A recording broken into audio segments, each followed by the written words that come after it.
All right, another podcast from the Michigan Institute of Athletics in Brighton, Michigan. It's going to be a great podcast today. I've been sitting here speaking with the gentleman for about maybe 15, 20 minutes, kind of getting the basics of his story before I even jumped on the air, and it's going to be an exciting one, I can tell. So right before we get into it, I want to shout out VetLife. VetLife is a 501c3 nonprofit company. It's a company of veterans for veterans. Every veteran faces difficulties when they transition from active duty back to civilian life, and VetLife is there to ease that transition. If you'd like to reach out to VetLife, you can do so through Instagram or Facebook, or check out their website at vetlifetoday.org. So without further ado, I want to introduce Alan Martens. Alan, I got to hear a little bit of your story. I'm super intrigued. You're an entrepreneur. You're trying to change a problem that's in the world. You're trying to present solutions. But for the guests that don't know you, I actually want to start way back. I love setting the stage for the human being that I'm speaking with. So were you born and raised here in Michigan? What were you like as a kid? Kind of give me a basic background summary, and then we'll start to move towards today's story. Okay, very good. Actually, I grew up in El Dorado, Kansas, just outside of Wichita. Small little town, about 8,000 people. Went to high school there, and then I went to college at Kansas State University and graduated there with a degree and another major. My last 3 years at Kansas State, the Justice Department paid for my education. And so then graduated from them, did some work with them, and then moved on to a insurance company, John Hancock Insurance, and worked for one of their subsidiaries selling limited partnerships. And this is where I started learning a lot of my background. And the nice thing about it was, or the great thing about it was, across the country, I was ranked in my late 20s, number 3 in sales in the country, and then the bottom kind of fell out. The guy that owned the agency came to me. He wasn't making any commissions off of my work, just if there was insurance sold, which I didn't really care that much about. And he came to me and told me that I was going to have to pay him half my commissions, and that they were all doing that. And as it turned out, I called the number 1 guy in the country and the number 2, and they go, no, nobody's doing that. Well, the guy had 2 mortgages, and he was running short on money. So he came back, and I came back, and I go, look, nobody's doing it, so I'm not going to do this. And he said, well, if you don't, I'll fire you. And he looked at me, and I looked at him, and I go, what's the basis for firing me? And he goes, lack of production. I go, I'm number 3 in the country, and in insurance, I'm ranked in the top 10. And he goes, lack of production. I go, then fire me. And he did. And so, I left, and the attorneys that were writing the limited partnerships for these shopping centers that I was selling heard about it, came to me, and they said, come work for us. And I went to them. They were in Philadelphia. I sold their products. Then I started buying product from them and selling it under my partnerships. And I had offices in Wichita and Philadelphia, flying back and forth. Never looked back. I learned securities law. I learned franchise law. I made presentations for companies that were going public, and I knew exactly how you could present, and I helped companies do that. And then I pretty much just started doing my own thing. So would you say you really enjoyed that period of your life? Because when I see you talking about it, you've got good emotion in your words. It seems like, you were crushing it as a salesman. Lack of production is hilarious. You're number 3 in the country. You are production. You are one of the leaders. Top 3, that means you'd make a podium. If they held a national thing, you'd have been on the podium. So that's obviously just an example of a boss that tried to abuse power, and it didn't work with you. You put your foot down. A lot of people would have backed down and said, hey, you know what? All right, I'll make it work, but not the young kid that grew up probably on – did you grow up in a farm? You said small community. I'm trying to picture the background. It was a small community, but I grew up around horses and the like, and so I had my own horse, and I herd cattle during the summers and did odd jobs like that, and which meant the horse was better than I was. It was known as a cutting horse, so it'll separate a steer from the herd for either vaccinations, branding, whatever they wanted to do, and all you do is hold on for dear life. So you were a good old-fashioned cowboy. Let's be honest. You grew up, you were a cowboy, and that's probably why you were able to take charge. You know what I mean? You were able to take charge in what you did. You were probably, instilled with work ethic. You were instilled with some characteristics that, have helped make you successful. Would you say that's accurate? That's probably a little bit of it. And this is my father was a first sergeant, company sergeant in World War II in the Army. My grandfather was a cannon sergeant in World War I, which now you get an idea, you're kind of dating me. Makes sense. The lineage is there. I'm shocked that you didn't go military. What made you look at that and say, hey, even though my grandfather and my father, the direction for me is this? The reason for it was I got injured in athletics, and so with the surgeries and the like, it was never going to be. And so they were doing the lottery, and in my county, they didn't have enough people. So even though I had a student deferment, they switched me over to 1A. And my dad was freaking out, and I just go, look, Dad, it is what it is. And so I took it. The number came in at like 116, and so it was like within 5 guys, and this was for Vietnam. But it didn't happen, and there's no way I would have passed the physical with my left leg. So, would you say athletics were a part of shaping you as a young man? What sports were you in? Because a lot of people that were in athletics, they really attribute a lot of early life success to like qualities that they learned either from coaches or in athletics. Well, the athletics was I was a wide receiver. I was fairly quick. I had I did inherit a gift for running. Played baseball as a first baseman. Cleanup batter during that time. When my first leg injury happened, I switched over to cross country thinking, okay, that'll strengthen my leg. And back there, they didn't know any better. And I was on the state cross country team for Kansas. The first 5 guys, and I was the alternate, came in at state 1, 2, 3, 4, and 5. And I brought up the rear at 18. They go, what are you waiting on? And I go, guys, I'm a miler. I'm not a 2-miler. And so it all worked. Probably one of the best things that shaped me, though, was that I was very shy in high school and junior high. And I decided to join the debate team to try to get over my shyness. The first time I debated, I practically sweated through my shirt. I was so freaked out. Now, this was I got to ask you one quick question before you move on, because you were shy. You, to some degree, didn't like that characteristic, and you made the jump to the debate team. Did you do that on your own? Were you pushed into that? Because that is the ultimate right there. That you just dropped a piece of gold for people that are struggling with something. You have a fear, right? You're shy. You have a characteristic you want to change. You put yourself in the polar opposite arena. You said, I'm going to join the team where I have to be articulate. I have to challenge opposing views. Like that is a brilliant methodology to like connect those together. But what made that happen? Like, did you just decide that's how I'm going to fix it? That's how I'm going to fix it. I went out for it. Made the team, and I was terrible in the beginning. And, the debate coach Latin, because you could take the class, he couldn't cut you. By the time we were seniors, we were ranked #1 in the country as a high school team, and I was third string with a 94% win-loss record. I mean, the trophies that came into that high school every weekend was amazing because we'd be at different tournaments. And so for forensics and the like, I didn't care for forensics. I just liked debate. I played some sports in college, but I decided to go ahead and debate in college for a few years. Got actually bored with debate and went to what's called extemporaneous debate, which you don't even know the topic until 5 minutes before the debate, and you don't know whether you're for it or against it. But one of the biggest things that really influenced me, we were at a tournament at University of Chicago. My partner was sick, so they teamed me up with a guy from New York that was going into law school. And so we're debating together. And in our third or fourth round, we came up against a team, and the guy was blind. So he can't take notes. So he is debating strictly by memory. And the guy I'm with, he goes, hey, if he can do it, I can do it. And I go, okay, what the heck? So I just closed everything, and we debated the entire round by memory. And we couldn't win the tournament because my guy was sick, but we won every round between the two of us. But after that round, I walked up to him and I go, you have impressed me more and inspired me more than anybody I've ever met.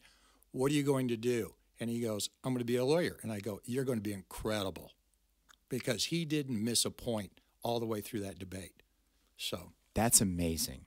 And things like that are so important for to teach to children, to put in curriculums. Like, I don't think they have those type of teams anymore. Like, I hadn't even heard of that form of debate until you just said it, but I'm fascinated by it. Like, I believe if you're a person that is intelligent and you are confident within yourself and you understand, like, your, let's say, yourself in a psychological standpoint, to know like what you're usually for or against, that's an amazing way to debate, to get presented a topic and then have to quickly break it down and understand what are the talking points, how you'd almost have to see what the opposing argument would be. You'd have to figure out how you would work through that is a brilliant skill. And it makes perfect sense how it tied into sales. It makes perfect sense why all of a sudden you started to climb the ranks. Do you think making the adjustment from being a shy kid to the debate team was crucial to the success you experienced in the professional world? Oh, absolutely. Because you can anticipate a lot of the arguments that are coming at you. You're not arguing with somebody. You're just simply giving a counterpoint to steer somebody in the direction you want to go.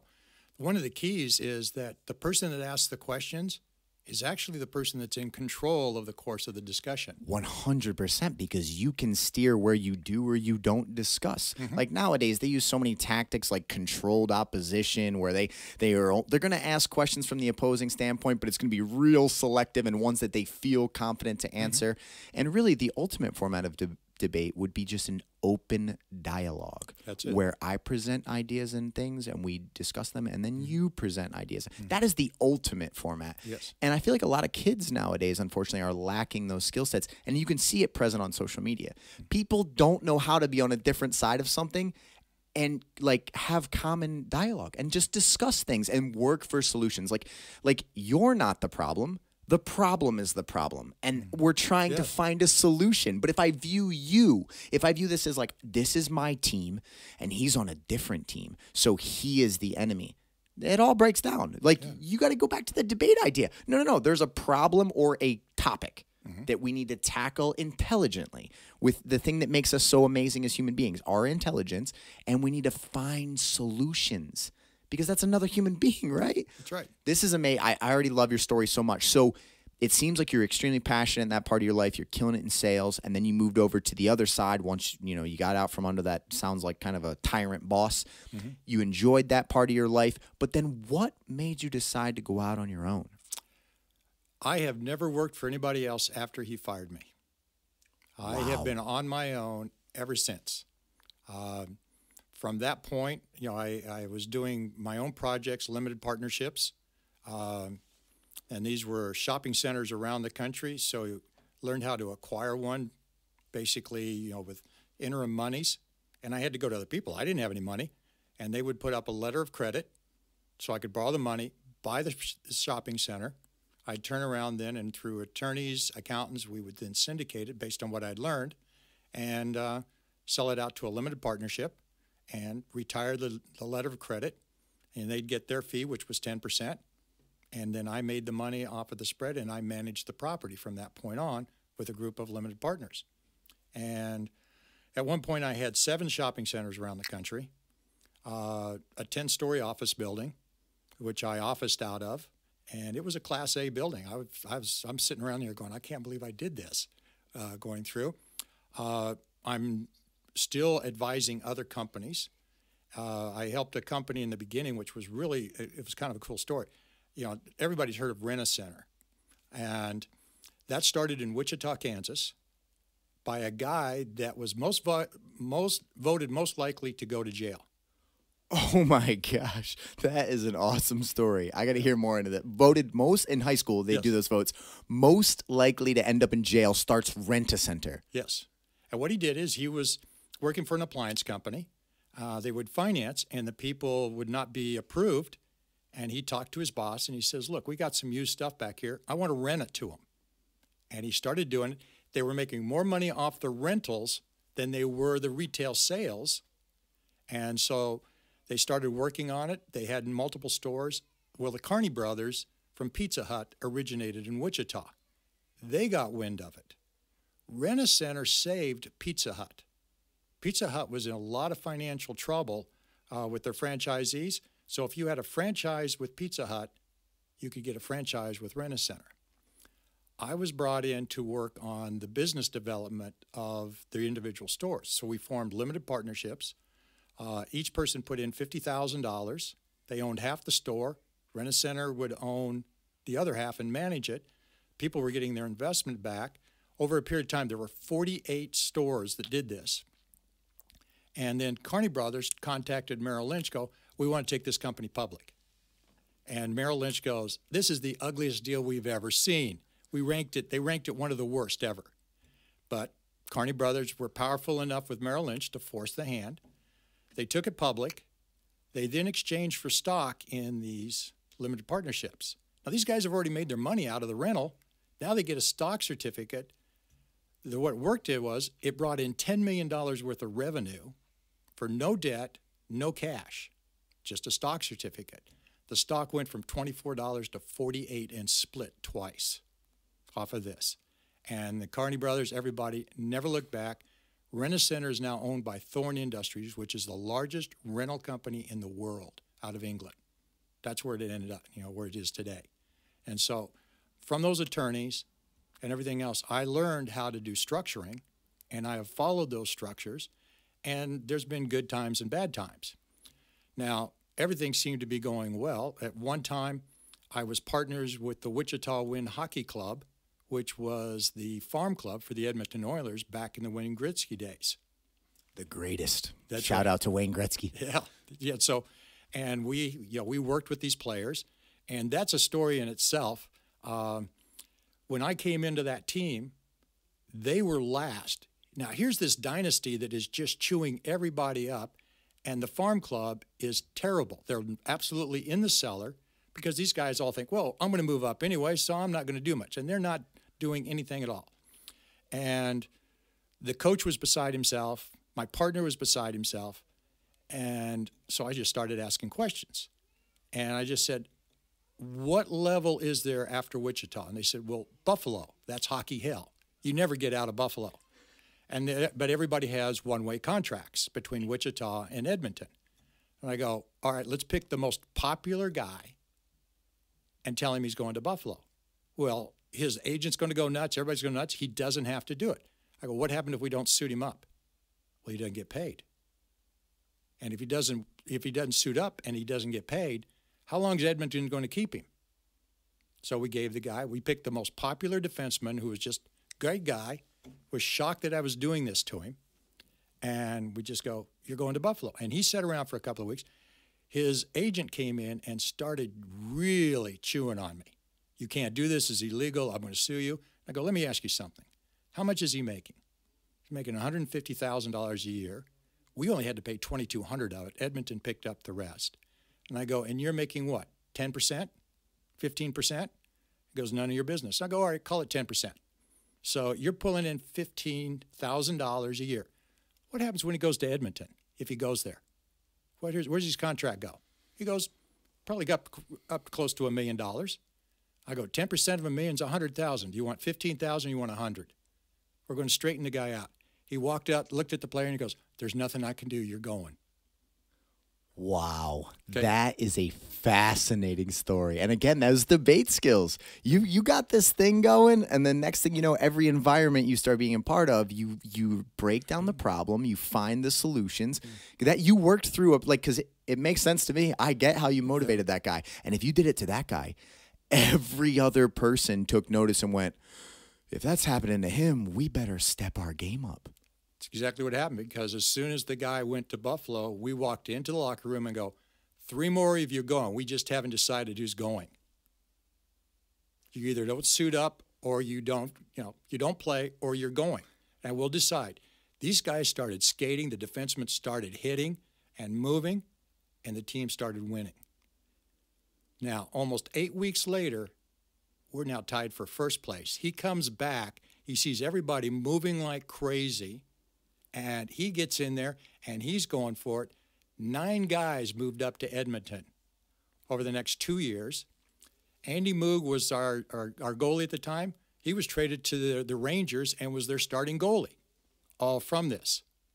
And that was part of how it worked. You directly forced a culture of excellence. You said, listen, no more mediocrity. Yeah, you're all good. We don't want good here. We want excellence. You are not giving the 100% that you could be giving. There is a higher level that we can achieve.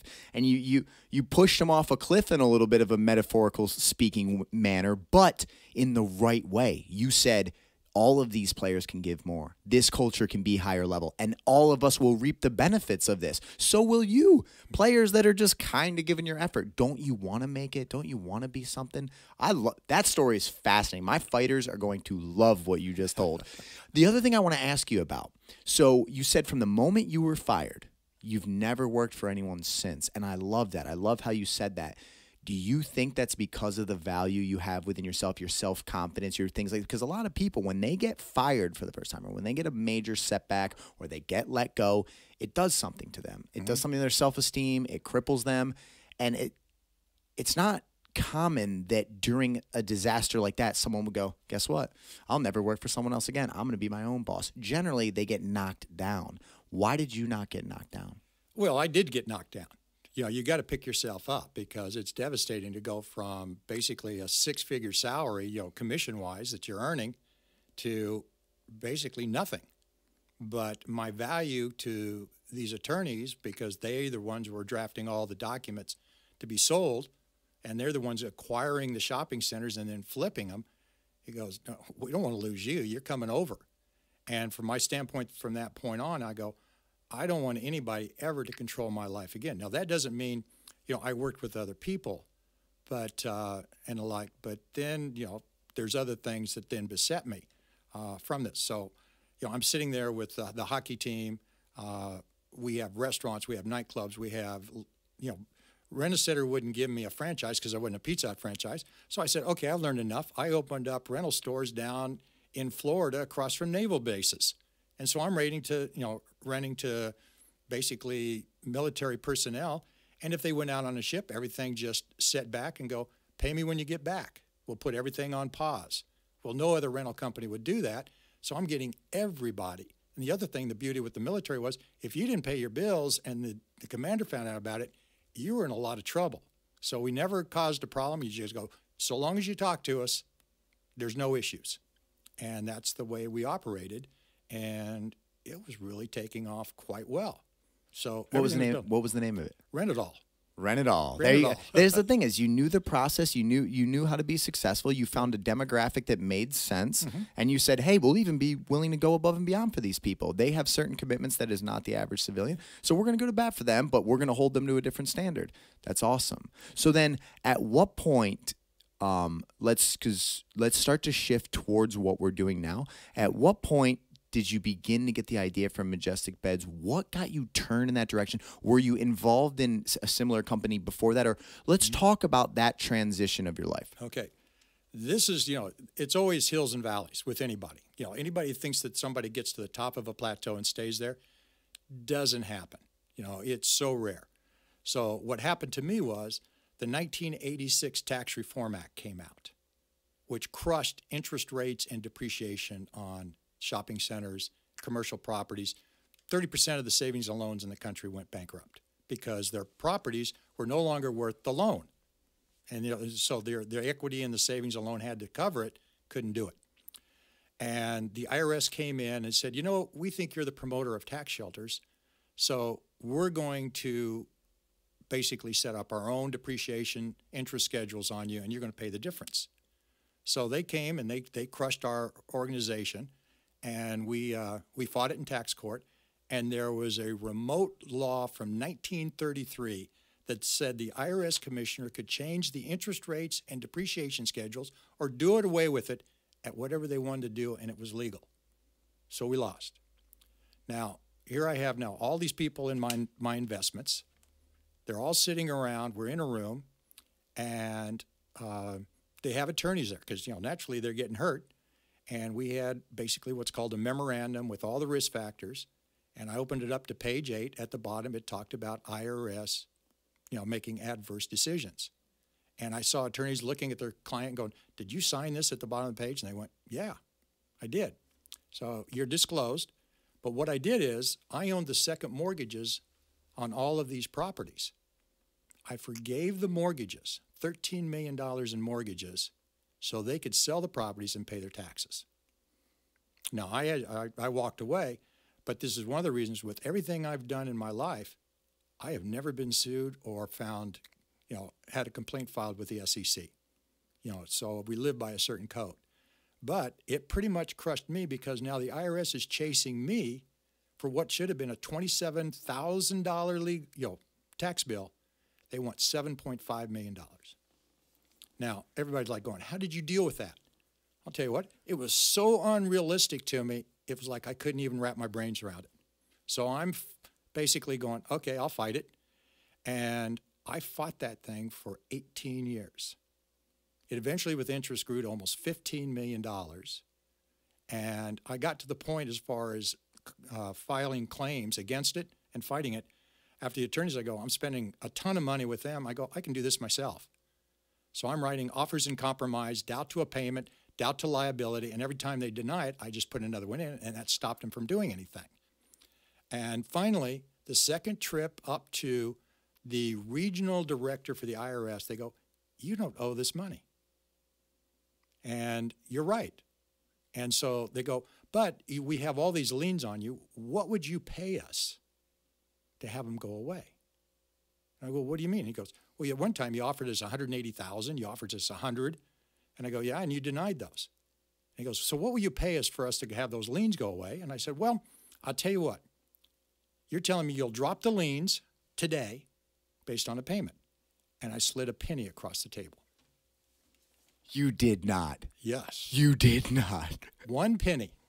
And they said, well, tell you what, we're not going to drop the liens. They will expire through the statute of limitations, but we won't take them off. And we'll not tax you because you don't owe it. And I go, fine. So those liens finally dropped off 2006, 2007, 2009, from 1986. I was born in 1987. Okay. You were sitting at a desk and you took a penny and slid it across the desk to the person. Yes. I was sitting here thinking, he's going to offer him 50 grand. He's going to offer him 100 grand. He's going to go below what he had offered before for all the stress and years. You slid a penny. You know what that did? That showed extremely that you were fed up. You believed in your case. You knew what was right. You're holding your ground. The cowboy said no. There was a line in the sand, and I told you not to cross it. Wow. Yeah, I don't take a knee and I don't bend. I 100% believe that after hearing that story. I couldn't believe when you said I took a penny. Yeah. I was like, oh, he's joking me right. That's amazing. Now, there was a reason for that. This is the rest part of the story. So now I'm tied. I can't own a house. I can't do pensions. I can't do anything. But I continued doing my work. And at this point, I've liquidated everything to pay, all my investors off and transferred stuff over to them. Called it a day. Attorneys finally said, "Okay, you're finished. You're good. Go." And I had a friend that was working in, of all places, Las Vegas, Nevada. He had his MBA from Stanford, and he goes, "Come out. I'm working on some projects, and I want you to work with me." So we went out. I'm working on some projects with him. And I'm getting paid some nice money for doing it, and one of them was working with casinos, guys wanting to purchase a casino. So I learned all about gambling and why you don't want to play in those casinos. But it was a great education for me. And during that time, I was still looking at what I wanted to do. And the home medical equipment company industry was starting to consolidate. So I found a business in Las Vegas called Total Home Care. And the guy that owned it was struggling. He had way too many pharmacists, so he was always every week looking for checks coming from the government to try to get through the next week. And I made him an offer for his business, that I would come in, I would fund his deal, and we'd move it from there. And he was so desperate, he took the deal and practically turned the keys over, and I now owned part of that company for virtually nothing. Started revamping his company, and couple of things that I did was that I was actually found out I was really good at securing provider contracts with hospitals and the like. So in less than 2 years, he went from a little over $1 million in sales to $7 million in sales. Those results speak for themselves. That's a massive growth. Yes. I mean, And now it's very profitable. I'm sitting down with these vendors where he'd buy, say, a couple of oxygen concentrators or tanks and pay full price. And I remember sitting in with a group, and I looked at him and said, okay, this is your price. And it was $1,000 a concentrator. I go, what's the price if I purchase 500? And the guy lit up and he goes, $600. I said, now, I want to purchase them over the next year, but I will commit for the full 500 and buy 10% of them right now. But by the end of the year, I will have bought at least 500, or you can flip me back to $1,000. And he goes, deal. Now, I'm looking at 500 times, $400 off is a lot of money. You just created a massive margin that Yes. you would not have had. Yeah. And I'm paying these things off on rentals in less than 3 months. So the profit's going up. And this is what I showed him was that he was buying all wrong. So we started buying in volume. I then started talking with some investment bankers. And we found one that goes, we want to take you public with what you're doing and give you money to go ahead and expand. And we worked on it, but because of the IRS, I then found basically a chairman of the board, president, all other officers, and I was basically the vice president of mergers and acquisitions, which was my forte anyway. Raised the capital on this, in which this brokerage house would take me around to groups of qualified investors, and I would make a 40-minute presentation to them. Now, they would have 2 other deals that they were working 3 deals at a time to these investors, so in the hopes that they would invest in at least 1 or more. And in one meeting, I remember, it's in Southern California, and they came up to me and they said, okay, you're really up against some competition at this meeting. We've got a Mormon elder, and he can really preach to the crowd. And I went, oh, okay. And, and I knew the deal he was working on, and I just, he did his 40 minutes. He go, you want to listen to him? And I went, no, I don't want to listen to him. And so I was outside the room just kind of going through my notes and the like and not thinking about it. And he did a phenomenal job. And I came in, and I was the second of 3. I did my presentation. And they called me up later on that night, and I said, okay, so how did the elder do? He said, well, 40 minutes, he got $1.3 million in commitments. I went, wow, that's really good. And they go, you crushed him. You did 3.6. So in 4 presentations, and debate was part of it, learning how to talk in front of people, all the way back to when this kid was sweating in his shirt, was that I raised over $12.4 million in commitments. And then the company went public. So you would say that your ability to communication in general, has been one of the most vital skills for your success throughout your lifetime. And it was from that young boy that looked at his shyness and said, I'm going to remedy this. And through that, you have blown the doors off countless endeavors. Would you say communication was one of the biggest skills that you always had in your pocket, or was it the competence and the community? Attribute the success to it. What are the defining things in you that make you so successful? The one word is communication. Basically doing your research, knowing what you're talking about, listen to other people in the know. And, everything I've learned is from other people going to this time, as far as structuring business plans, looking at it, putting together all the documentation needed to move forward. I have learned over time with experience, right back to, like the contact I had from Stanford with his MBA. And we were talking, and it's one of those things it was probably one of the best compliments I ever got. I hear him in Las Vegas. I'm thinking, well, I'll go to UNLV, and I think I'll go ahead and get my master's at this time. And Ross looked at me and he goes, you don't need it. You know more than I do. And, basically it's school of hard knocks in a lot of ways, along with, education is paramount. And, forget, everything else somebody might hear. You've got to get the education because it's what can actually carry you along with whatever skills you develop. But not just the certification, because you learned through real world experience. And I feel like there's countless examples of people that may not have the certification, but their real world experience is incredible. And it almost trumps a lot of people that have the textbook knowledge versus the actual knowledge that was acquired from hours and hours in the craft. Yes. Oh, absolutely. I mean, the best thing for me in college and high school was debate. Yeah, did I do okay in my other courses? Sure I did. You know, and if I liked the course, I did really well. But it was, you know, those types of things, and knowing first on I needed to learn from other people. So, you know, I learned from the limited partnerships I did with the finance company. I learned it then from the attorneys firsthand, which was eye-opening, learning how to do all of those things. And then everybody since then, I'm always picking up information to this day, and it helps me evolve. So now we have this healthcare company. We've now grown. I have one quick question before we get into the story, because I feel like we're kind of like opening a chapter. In that type of debate, what was the name of the debate where 5 minutes before you find out you said a word? Extemporaneous debate. Yeah. Okay. Let's say you had zero experience or knowledge in the subject matter that was presented. Let's say the subject matter that you're going to debate, you have no information on at all. They're going to break down the science of jiu-jitsu, right? Mm-hmm. How do you handle, because obviously you wouldn't be an expert, you wouldn't be knowledgeable in the field, you wouldn't have any real substance to your position other than what you can acquire in an incredibly limited amount of time. What are the secrets to a debate under those type of circumstances? Because all of the debate, anytime I'm willing to debate something and not just listen and learn and take in information, because I'm like you, I'm very analytical. I'm always trying to learn from life and people.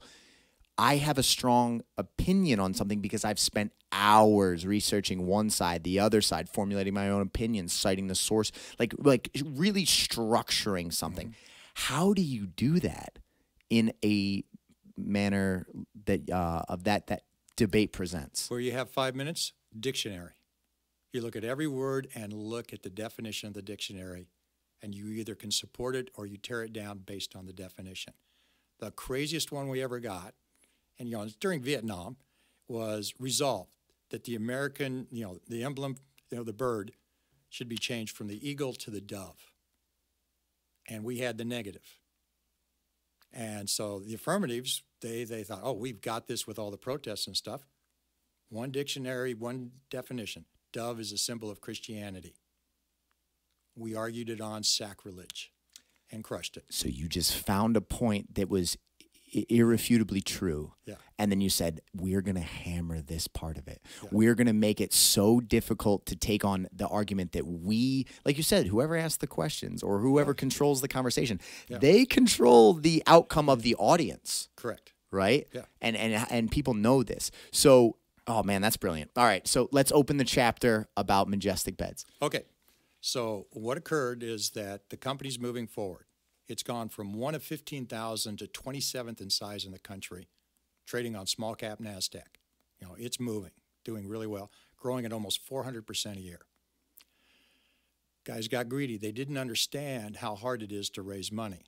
And a new guy came on the board, and basically he was there to do a corporate raid and shut the company down and take the assets. And I was president of the company now. They've moved me up. And he succeeded. He got enough votes on the board by bribing a couple of the other guys. I was going to say, what's the motive? Like, why do people accept that? I mean, you've got this successful company that's blowing up.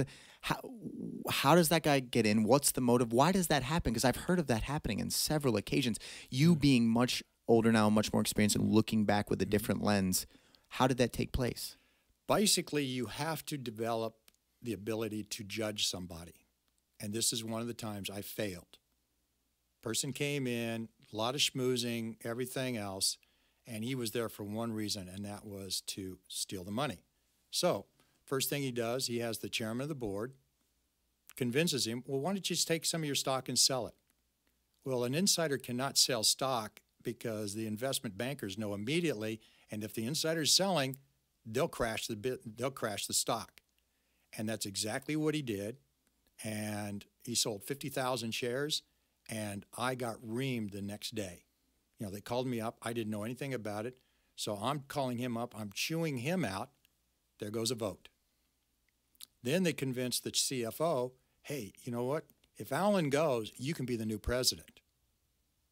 And that was 3. There was 5 people on the board. There's 3.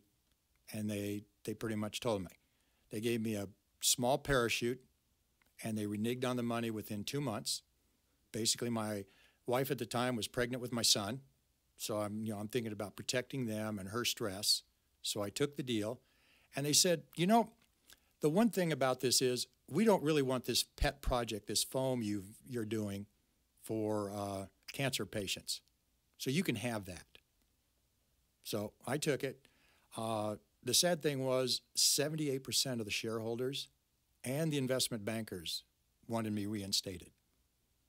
They didn't care. It doesn't matter. Is that how it works? Is just if the board votes that way, tough luck? That's it. Wow. They each have one vote, and even with the stock carry, the issue was I didn't own control. I was a major shareholder, but not in control. And shareholders a lot of times will just simply not chase good money after bad. Even though they voted for it, they, as directors, could ignore it. So it is so insanely crucial to closely monitor the people that will ever get into positions of authority on boards and things like that, because the one bad apple completely eroded that environment. It created that infectious bad direction. That's unbelievable. Well, and the guy that, he got his vote, the vote for the CFO to become basically the president, they terminated him 3 months later. Is that a shock? Like, if you would have asked me, what did you think happened to the guy that got swindled by this guy? I would have thought of that. That one man went in there on a rampage and played each person like a fiddle to get what he wanted out of it. Yeah. That's incredibly unfortunate. Yeah. And I bet you if I had to stereotype this person, he was probably a loud, like, I'm the one in charge. He's got everything together, and trust me, don't worry, I'm going to be good for this, and then just did the exact opposite. Yes. Yeah. Not to stereotype, the guy was out in New York City, and so it's left a bad taste in my mouth ever since. I was picturing just the big shot, right? Yeah. If we had to describe the big shot, that was this guy. Yeah. So they allowed you to keep one of your products. Is that the product that was like the founding, like flagship of Majestic Beds? It's the cornerstone. Got it. So now take me into the world that you're into now. What separates Majestic Beds? What's the vision? What was the founding purpose, et cetera? And it starts with that foam. The foam was designed because I was getting calls from doctors and patients on chemotherapy. Because my healthcare company, we mixed the drugs for chemotherapy for hospitals in 3 states. We weren't the only one, but we had great contracts. We did durable medical equipment, the pharmacies, antibiotics, tube feedings, all types of things. We did everything but nursing through this business. And I kept getting these calls from doctors and patients, and the patients being on chemotherapy, the side effects are joint pain and night sweats. And they wanted something to sleep. They have to sleep to recover.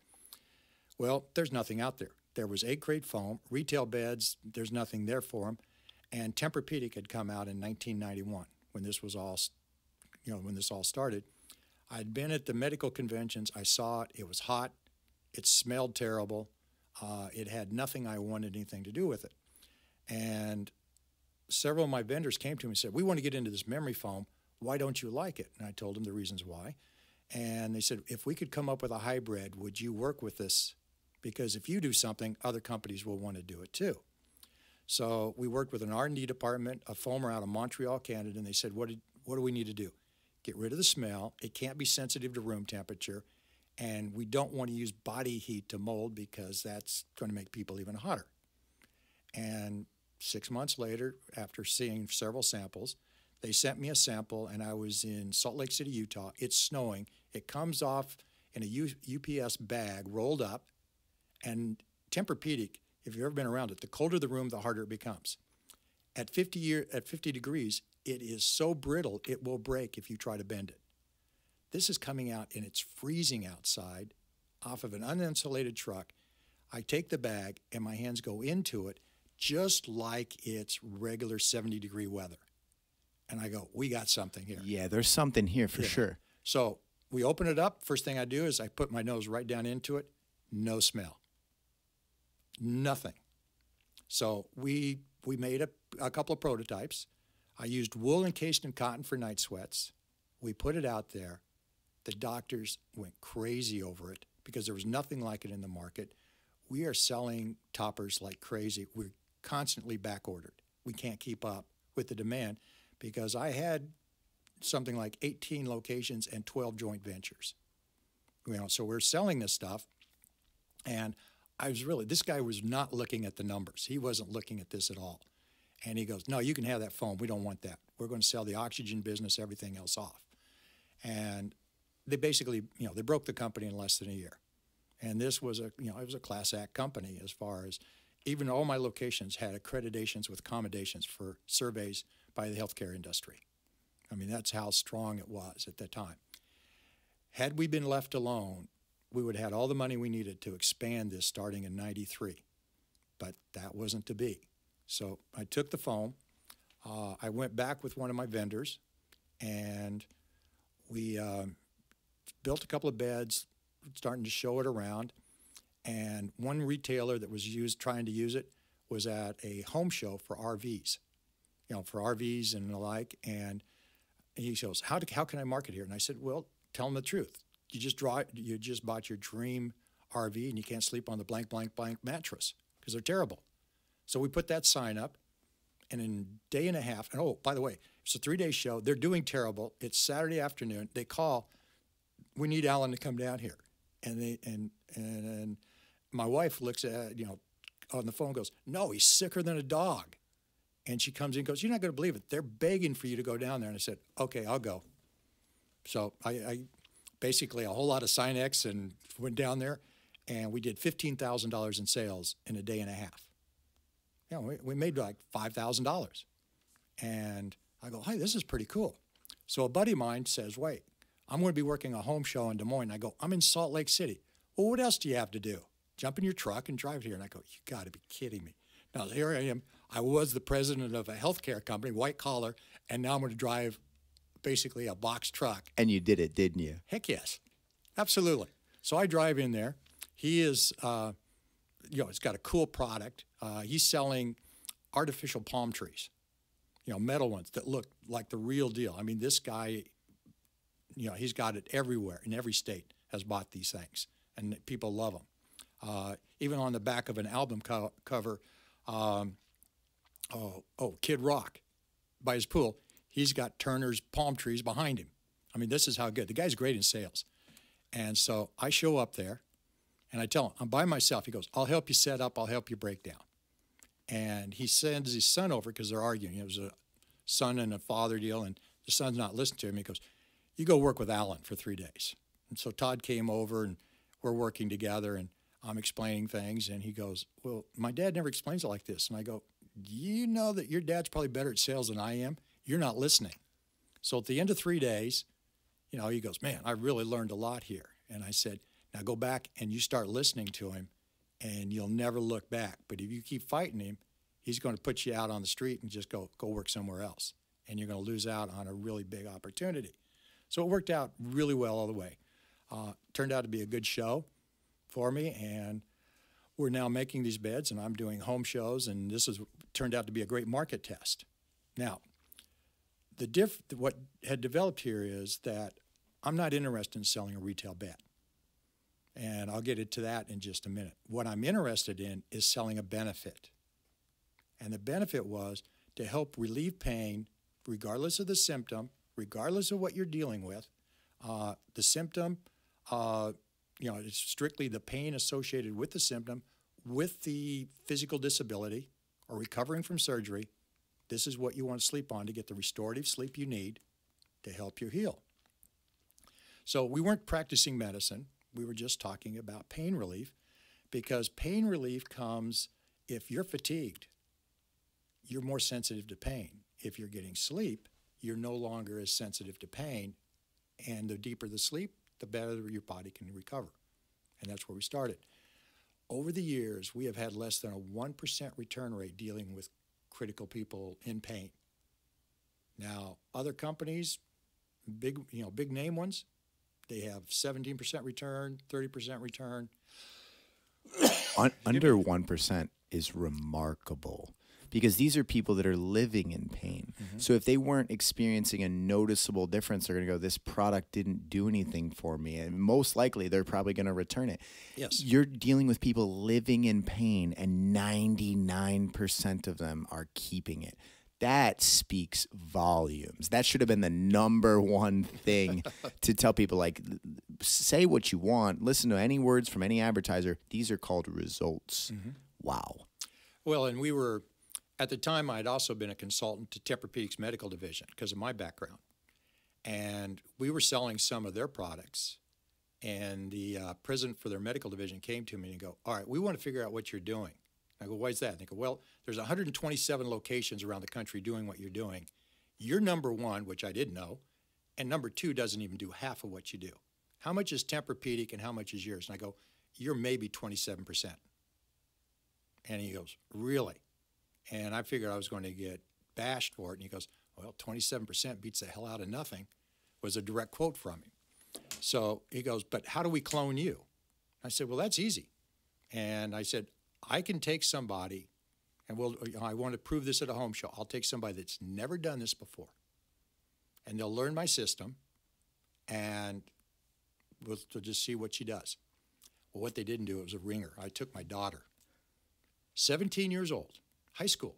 She knew what I did, but she was classy, very very intelligent, and so I go, do you want to do this? And she goes, do I make money? And I go, yes, Tricia, you make money. And so we put it together. I'm training her on how to use the files based on symptoms that people come in and how to make the approach. And we're up against some of the toughest competition. We're in Kansas City. Sleep Number's there. Comfort Air's there. Other brands are there. Locals are there. And we're the only one that is not from the area. I mean, right across from us, we had a religious group that was selling beds and the like. And I go, my God, we're up against religion too. Through those 4 days, and somebody'd come up and Tricia would ask them, well, which one of you are having problems sleeping? Well, what kind of symptoms do you have? And they'd talk to her because they'd open up their eyes to her. And she'd go grab the file, fibromyalgia, chronic back pain, circulation, diabetic, go through the studies that we had right there on the spot. And I'd go, Tricia, you need any help? She goes, no, thanks, Dad. And I always said, make sure you say Dad, because they're going to look at me and think I'm a dirty old man. So always use Dad with that so they understand immediately.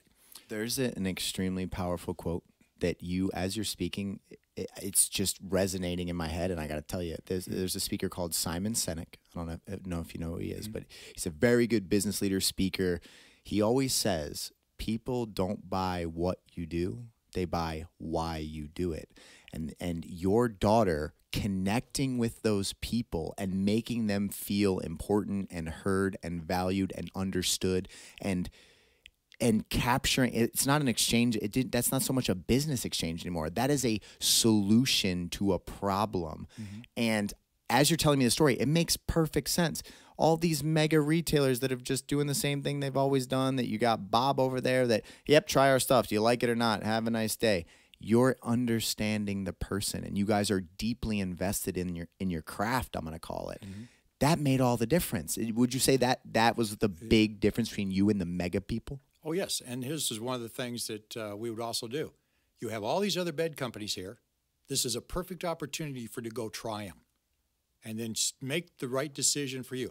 Now, everybody else is trying to close you hard, and about 2 hours or so later on, they'd come back. And Tricia, I have to admit, two ladies were there to buy Sleep Number. You know, they had coupons for discounts, the whole 9 yards. And she said, well, we are here to look at Sleep Number. And Tricia goes, I think you should. And then you make the decision that's right for you, which is what I always told her. We don't have to close. That's confidence. That's saying, hey, we're not desperate for your business. We believe in our product. If we're the right people for you, you come see us. Yes.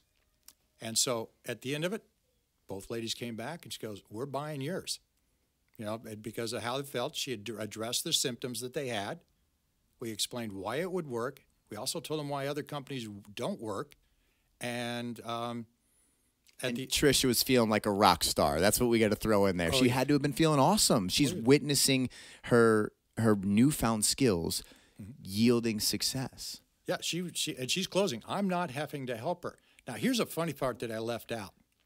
When we're getting ready to leave, to go, I said, okay, now, Tricia, we're going to stop someplace and buy you some clothes. Well, Dad, what do I got to buy clothes for?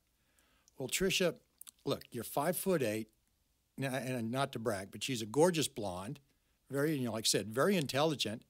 And I go, your tops are a little bit too low. And I said, here's what's going to happen. I go, they're going to be talking to you. The wife's going to be listening to you. And all of a sudden they're nodding, and she's going to look at her husband, and her husband's looking down. And you're done. You axed the whole deal at that point. That wife says, we're not buying off this. Yeah, no, 100%. All she wants to do is get her husband away. So she goes, you mean boring? And I go, do you want to make money or what? So I actually picked her clothes out. She wore them for years afterwards. She goes, you're not so boring after all, Dad. You know what? And you know what it is about you, Alan? You understand that in anything, there is an extremely big, let's call it a circle of pie. And every little piece is important to making that pie. You do not settle with a 90%, it's good enough. You are constantly looking for how to get that level of excellence that separates you. Yes. That's what it is. Now, what we told them about, the next year we came back to that Kansas City show, and I brought somebody else. And I said, we will get people that waited a year to come see us. And you're going to have people that will be coming up to the booth to say hi and tell us how good they're doing. And the sales guy goes, there's no way that's going to happen. We had 8 people come back. 3 of them bought Tempurpedic, and they could have bought them anywhere in the market, but we could explain why it would work. We weren't giving anything special away. And other ones came back and go, oh, thank goodness you're here. We want to buy that bed. And they were just going crazy. Now, for Tricia, we sold 23 beds in 4 days. The Amish that was across the hall from us, the aisle, were all sitting there looking at us. So I go, well, Tricia, I guess you crushed religion. And she's at the end of it, we're driving back in this box truck, and we're getting phone calls. And I go, Tricia, you just got another one. And so when we were done, 23 beds. To this day, she still thinks she got 12 instead of 11. But I go, no, Tricia, I did beat you by 1. But she was one happy girl when she got her check for doing it. And she like going, when can we do this again? Is your daughter still in the sales field now? It seems like with that type of experience as a young woman, and it sounds like she enjoyed it. Did she pursue that avenue as well, or did she go a different direction later on? We don't have to go much on that story. Oh, yeah, no, it's part of it. She went on. She has degrees in hospital management and, dentistry as far as she's a dental hygienist. She manages a number of dental locations for a national chain. And when she got married, her bosses came up to me and she goes, we've never met anybody that can do add-on sales like she can. She goes, we asked her where she had learned it, and she goes, Dad. And she goes, you're not going to take her away from us, are you? Well, I'm not going to admit to anything what's planned. Yeah, absolutely. No, she's very good at what she does. Employees love her. The dentists love her. And she's a problem fixer. And so she's very successful. That's awesome. So we have about 10 minutes left, and I want to get into Majestic Beds now. I love hearing about the product. I love hearing about the science. I love your story. Tell me about the current state of the company and your vision, which you don't have to unveil too much, but I can tell you're a dreamer. You're someone that's always trying to find the next level. So tell me about the current state, how people could see your products. So if people listen to this and go, man, like I want to experience that, because everybody needs a good night's sleep. I was telling you before the podcast, and I'll briefly tell it. I had a fighter that I just literally kicked out of the gym for a couple days because I was watching them train and they were noticeably sluggish. Noticeably, their reaction time, their everything. And I was like, something's wrong here. And I went right up to her and I said, how did you sleep last night? That's the first thing that I know how crucial sleep is. And she goes, yeah, I only got about 2.5 hours last night. I had a friend over late. She wouldn't go home, blah, blah, blah, blah. And I kicked her out of the gym. Said, go recover. You need to sleep. Yep. So if you're someone that is struggling with sleep and you have not found a solution, maybe you've tried Tempurpedic, you've tried Sleep Number, you've tried these things, you haven't found what you're looking for, or you're constantly having to replace your bed. Every 6 years, you need a new bed because you're so uncomfortable. How do they find your products? Do you have a website? I'm sure you do all these things. And then let's talk about just vision. Like, what will Majestic Beds become? Or is it just, that project is operating great and you see yourself taking on other avenues? Okay. I think one thing we need to do first is differentiate ourselves from the retail market. And we found this out by accident in 2001. We were at a company called Leggett & Platt. Nobody's really heard of it, but it is a major Fortune 500 company. that does components for bedding. Foam, coils, fabrics. They're huge. And they were looking at my patient catalog at the time, and they looked at it and goes, man, you guys in the healthcare industry do not know how to sell beds, do you? And we went, really? So he goes, yeah, if you would sell any retail bed, you'll sell more beds instead of this stuff. And my partner at the time looked at him and said, okay, I'll buy it. Why? He said, because we have changed the composition of the foam so the beds will break down faster. So it doesn't matter whether it's Sealy, Certas, Simmons, Spring Air, Stearns & Foster, King Coil, all of them, they don't want beds lasting 15 years. They want a bed on the average to last 6 years, whether you spend $2,000 or $3,000 for a queen or a king. And in the first year, you'll get a body impression. By the fourth year, as those comfort layers break down, you start experiencing more and more pain. And so by the fourth year, you're trying to get your money out of the bed. So by the sixth, their goal is you're out looking for a new bed. So we know that 1 out of 6 people in any given year is looking for a new bed. And so that's the demand. So the entire market has shifted to how many beds we can sell rather than restorative, restful sleep. Now, one good example of this is that we're built for back and side sleeping, but 2/3 of the American population is estimated to sleep either on their stomach or in the fetal position, and the fetal position is a defense mechanism. You roll up into a ball to try to protect your body. It's cutting off circulation. You're getting joint pain. You know, your spine is getting, contorted. Muscle groups are tightening. Your heart's working harder to try to get you to sleep. It's restful. It's unrestful sleep. It's disturbed. You're tossing and turning up to 200 times a night. For somebody in pain or suffering from any kind of medical condition, this is disrupting and actually makes their symptoms worse. But they don't know if there's an option. That's where we're different. We do not go that way. Our beds are guaranteed for 15 years, 2.5 times the life of these retail beds. So from the beginning of that original foam, which we still use basically something that has evolved from that, in which it's a gel, we have patented layers that have been assigned to me. The top layer is a comfort layer of gel in a soccer ball pattern that sleeps 17 degrees cooler than foam. In other words, it doesn't reflect heat.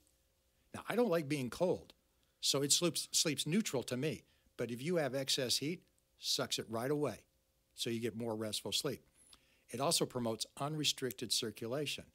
We have a second patented layer called the transition layer, and it actually helps with spinal support and more comfort, but it only breaks down 2% over 10 years in the testing. Wow. So the gel layer in that, they are literally indestructible. My support layer at the bottom, Tempurpedic, for an example, is one of the better cores out there, 1.8 density, but if you lay on the edge of a Tempurpedic or a lot of memory foams, you feel like you're going to roll off the bed. Ours has twice the ILD at 3.6, and more rubber in it. You can lay right on the edge of this foam bed. There's no feeling of falling off. It's funny that you say that because I one time had a Tempurpedic top, and I always remembered when I was by the edge, it was like it was trying to get me to roll off the bed and fall. And I was like, I don't like this at all. Like, I don't want to be sleeping with my brain feeling about the sensation that I might fall off the side of my bed if I happen to turn over in my sleep. That's a huge thing. And I remember what that felt like. Yeah. So for you to address that, that immediately is relatable to me. I remember that feeling. Yes. And so this is, one of the differences. Tempurpedic's probably one of the better products out there. But when they went public and it was new owners, they went to lighter foams that did not match up to their studies that they had as far as the heavier density for symptoms, and they dropped their entire medical division. We're going strictly retail. Well, their warranty now, instead of 20 years, is 10. And there are issues there. Like with anything else. It's a retail product. We're a retail product that addresses pain. And none of these other companies can do that because they don't want the liability. We do it because that's what we're directed at. So you're like medical grade, but selling to everybody because anyone can purchase your beds, you're saying? I mean, it's not this. You're going to be, you would go to a standard convention. I mean, obviously people that have pain are more likely to, but could just a regular, healthy, young athlete, could an athlete of mine have a big benefit to buy from Majestic Beds? Yes. I mean, and let me give you a great example of it. My son was, Sean, was a All-American in college in baseball as a pitcher. His roommate was an All-American, could play literally any position except pitching. He was drafted, and his name is Zach, was drafted by the Dodgers, 30th round. I got to tell you, in the 30th round, you're not going very far. So he's playing Double-A because he loves playing ball. He's on a air mattress, you know, kind of like a sleep number, and he has shoulder pain, lower back pain, lower back pain, and joint pain in these hips. And he calls Sean up, and he goes, I am hurting so bad. I don't know what I'm going to do. And Sean came to me because our topper, which was 3 layers using the gel and the transition layer and our memory foam, was for cancer patients. He goes, Dad, can I send this to him? So I said, sure, go ahead and send it to him. Zach calls back 10 days later, and he goes, I can't believe this. I'm pain-free. It's gone. So now Zach goes from Double-A in July, pain-free. They move him to Triple-A. Triple-A coach looks at him and goes, you're doing so well, you're never going back to Double-A. Well, at Triple-A, he went then to spring training for the Dodgers 2 years ago. And he makes the team as a utility player. And at the end of the year, he's sporting a World Series ring. Wow. Okay? Wow. That's what sleep, and that's what he talks about, you know, in testimonials on our website. He talks about the sleep he's gotten. We have other players, because we have now talked to multiple players. Our pillow, for an example, which takes the pressure off the neck, keeps the neck in a correct position laying on your back or your side, takes the stress off your shoulder. The Texas Rangers, anybody that gets basically shoulder stress or neck stress from playing, they order a pillow. And in the testimonial, it goes, usually 2 to 3 days later, the pain's gone using the pillow. And so these are the kinds of stories we had. Now, we had a person that does a lot of consulting, and he just finished trying the topper this week. He has broken his back twice. He has had fusions. He has rods in his shoulder. So sleep is very tough for him to achieve, and he travels everywhere.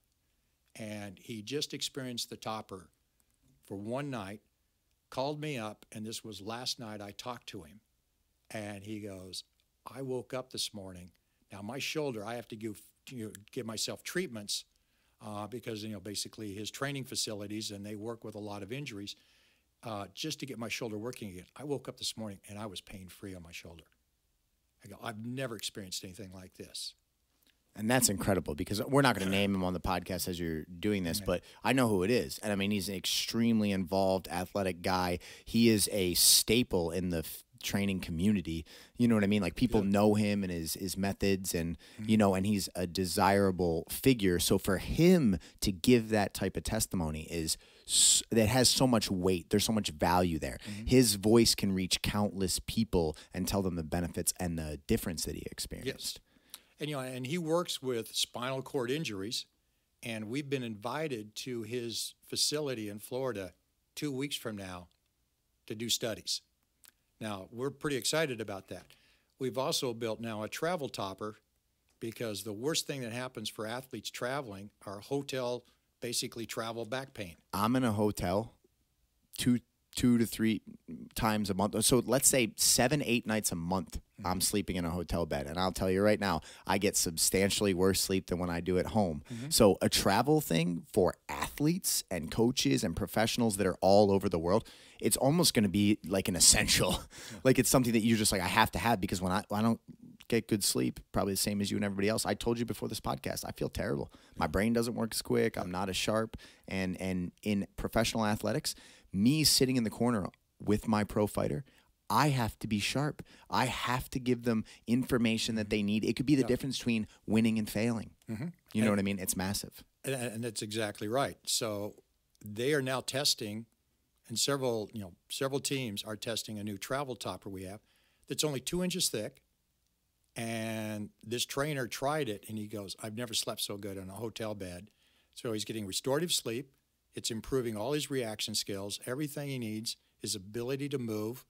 And being 2 inches thick, it tests almost as well as our 3-inch, which is really for more injuries. for them to sleep in their home with if they don't buy one of our beds. And he's just absolutely amazed. Once it's rolled up, it's about 12 inches in diameter. You know, we have a travel tote, and like I said, it's being tested. We've also done this now for the military as a deployment topper, and same thing. The reactions we're getting is deeper sleep, better REM sleep, better performance in exercises, even shooting skills and scores have gone up.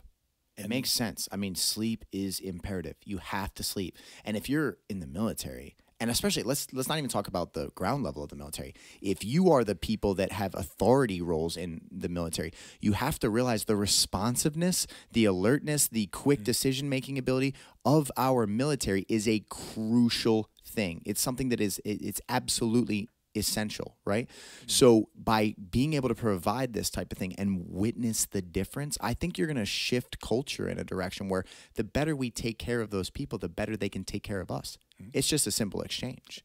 And this all started from my son going, can we send Zach a topper? So, yeah, we're talking to baseball, we're talking to a lot of different sports, and we're getting good response. Now, the core of the company is based on, I have designed different beds for different symptoms and the pain associated with them. So I have a mattress for even shoulder and hip replacements, so any type of joint issues, and it'll still support spinal-wise up to 220 pounds per side. Then we go into, like, say, our Solution 1 mattress, which is used for more chronic back issues, recovering from surgeries, fusions, spinal stenosis. It creates such a wide array of solutions for different body masses. We have one lady that has fusions from her neck to her pelvis. Never seen anything like that. Usually people send me a picture of their face. She sent me her x-ray. Her joints dislocate. Now, she's had it almost 2 years. She has to live close to a clinic because of her conditions. From my understanding, she has not had a joint dislocation since she's gotten the mattress, and she sleeps really well, and the testimonials online. Same mattress, then we switch over to, and he gives me permission to talk about him, so I will. Lomas Brown, who was an all-pro lineman, offensive lineman. He now weighs about 240 pounds. He has shoulder pain, hip pain, lower back pain, and night sweats. And he was on a Tempurpedic. And, you know, it was a good mattress, but they've had it too long. And he came in on, suggestion from some people that he knew. We put him on. He loved the Solution 1. Same mattress for, basically a guy that works out all the time. He called me up 30 days later. He goes, I have not had one night sweat. The joint pain's gone. My lower back pain is gone. I thought I was going to live with this the rest of my life. We did a pressure mapping, comparing his mattress to his new one. Anything over 40 millimeters of mercury pressure is unhealthy on the body. His old mattress topped out on his shoulder at 104, 2.5 times, which means cell disruption, muscles tightening up, joint damage, unimaginable. No wonder he hurt so much. On the Solution 1 he bought, he was 28. Unrestricted circulation, no issues. That's results. He's doing great. And the testimonials back it. Yeah. So for the people that would like to look into this further, I mean, I apologize, I have to wrap this up. I actually have my accountant here right after, so my days are always packed, probably just as yours. But for the people that have loved this podcast and want to learn more, want to reach out to you, might want to bring you in, because I have a lot of professionals, especially in the mixed martial arts world, that run massive academies, multi-million-dollar operations. What would be the best way for them to learn more about your company, reach out to you, just anything you'd like to capture, kind of shout out the brand, and then, we'll wrap this up. And man, Alan, I've thoroughly enjoyed this conversation. Thank you. I've had a good time too. It's MajesticBed.com is the website. You Google that, you can see the Google, testimonials that are on there as well. We deal with a lot of athletes. I do things with disabled veterans. I have designed beds for children with cerebral palsy, cancer survivors. It's a wide range of people. Generally, if I see a condition, I design something for it if I haven't already. You're the kingpin of beds. That's how I'm going to know you from now on. You're the guy. You are the kingpin of beds. Now, we have a location in Royal Oak on Woodward Avenue, Majestic Beds. So again, make by appointments. You can talk to us on the phone. Generally, we'll talk to, we're available virtually anytime to talk to people. For athletes, we can definitely help with recovery. That's what we're known for, because if we can give you a product that keeps your spine in proper alignment, laying on your back or your side, no joint pressure on your shoulders and hips, unrestricted circulation, your heart can rest, your muscles relax, and you recover faster, and your pain subsides.